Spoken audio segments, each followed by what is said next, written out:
and say, look, I'm a Remainer, I want to go back in. But anyway, let's talk about inflation, because bond markets, and lots of you won't know what they are because I didn't really understand bond markets, but they were thrown into chaos on Thursday, threatening a new mortgage shock for homeowners amid fears that the Bank of England has totally lost control of inflation. Now, we know inflation was running around 10.1%. It's come down to 8.7%. That doesn't mean that that the prices are reducing. It means that prices are going up less quickly. So they're still going up, as we all know. Britain's borrowing costs rose to the highest in the G7 for the first time since the financial crisis, as Legal & General, one of the city's most powerful asset managers, said it had stopped making long-term investments in the UK debt market because of economic uncertainty. And of course, this turmoil then meant that lenders like Nationwide, for example, the biggest building society in this country, raised their rates by 0.45 percentage points across the whole of its mortgage range. So clearly we've got inflationary pressures going on. They're higher than in Europe and the US. So we've got inflation coming down. We've got interest rates going up. It doesn't sound like it's going terribly well. Joining us now, Dr. Roger Gewolb, personal finance expert and CEO of Fair Money. Good morning, Roger. Good morning.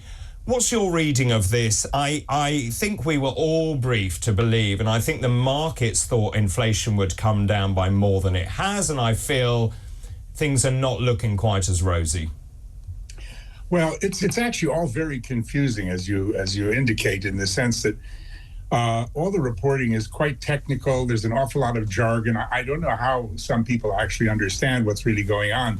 Can you explain it for us? If I can try to simplify it, yes, I will.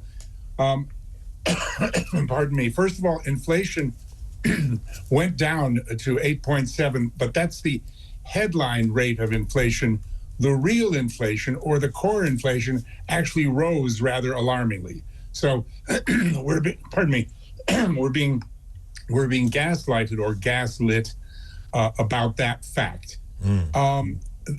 What's going on right now, what I think we're looking at is the desperate actions of desperate people trying to combat something that they can't really control.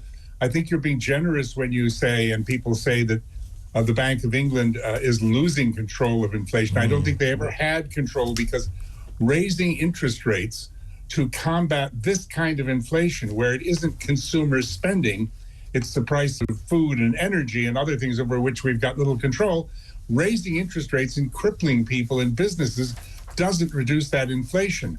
So, they're fighting a battle they never should have begun. This happened years ago, 2009. The then Bank of England management left interest rates alone. Right. So just in terms of where we are, and we talked about this, I think it was last weekend, the fact is this is cost push inflation. And for me, and I think Dr. Rennie and I have talked about this, look, we're not financial experts by any means, but clearly the Bank of England, it has a job to keep inflation around 2% or interest rates around 2%. They're way off. And so therefore this is all fallen apart. The government, I feel, doesn't exactly know what it's doing. And who suffers as a result? It's all of us. Well, I think it's not interest rates at 2%. You were right. Sorry, inflation at 2%. Yeah. Yeah. I think Andrew Bailey, the governor of the Bank of England, who many say shouldn't actually be there at this point. I mean, how many football managers could bring the same playbook for the 12th game, having lost the previous 11, and not be removed from the pitch? But anyway. He is totally independent, cannot be removed, has 5 years to go, and he's going to arrogantly continue doing what he thinks he should do. And it's crushing the country. It's not combating inflation. It's not protecting the pound. And it leaves us in a terrible pickle. And I think that people have lost confidence in the government's ability to control this and its own affairs, immigration, NHS. People are just running out of patience and not believing all the gaslighting that we hear anymore. And the markets are therefore showing some dissatisfaction and some disbelief in anything this government says. I think that it's not so much a vote of no confidence. I think that Bailey and Jeremy Hunt, who is just as mistaken, are dragging us towards the apocalypse now and the kamikaze cliff once again, because when the big investors start bailing out, as they did yesterday, it's time to worry. But I think there's part of that is they're just holding out for the higher rates they know they'll get. if they don't lend the government money now by buying bonds, they'll get a higher rate in a few weeks or whatever when they raise the rate again. But it's totally insane. I mean, it's extraordinary, actually. Commentators have claimed the UK was suffering from a moron premium, and I quote that, because investors are demanding extra money in return for political and economic instability. I mean, so therefore the investors, as you rightly say, are looking at it going, what a shower. They don't know what they're doing. Well, hold out. We want more cash. Well, I'm so concerned, not only here, but America and elsewhere.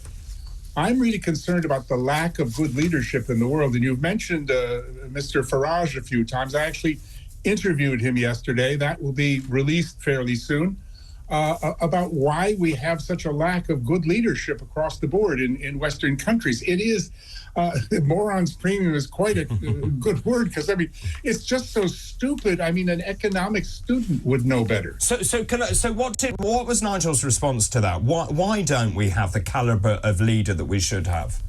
I would do him an injustice and upset him if I gave away his very clever answer. So okay. I'd very much like to, but that's a very good plug for your interview. Just in terms of where we're going, you said it. You know, someone at primary school should know better.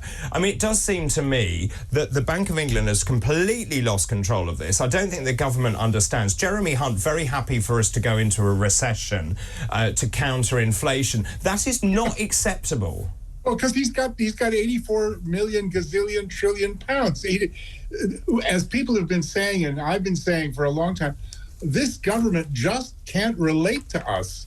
They don't understand what it feels like. And when Andrew Bailey makes his 13th interest rate rise, I mean, if this were France, we'd have people burning tires in the streets, for goodness sake. It's just completely insane.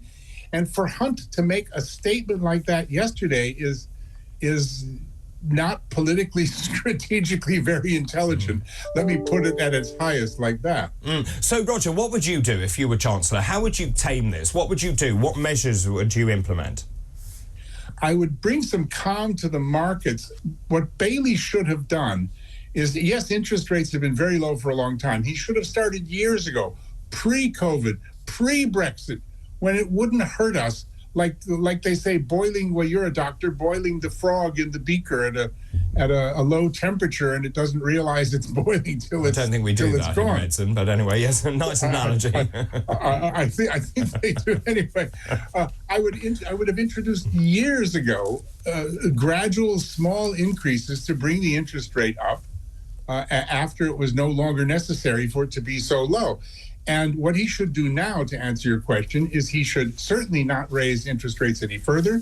He should bring them down, because cost-push inflation always runs itself out by itself. It will be 3% next winter. So why kill off millions of Britons economically between now and then? And he should stop slavishly following the United States, which is what he's doing. Every time they raise, he raises. And of course, can I just ask you one question here? It seems to me that obviously inflation out of control, so that's why people are really struggling, cost of living crisis and so on. That is then feeding in to the union's demands for higher wages, because of course they're struggling and people are finding it hard to eat. So this is a self-perpetuating cycle, isn't it?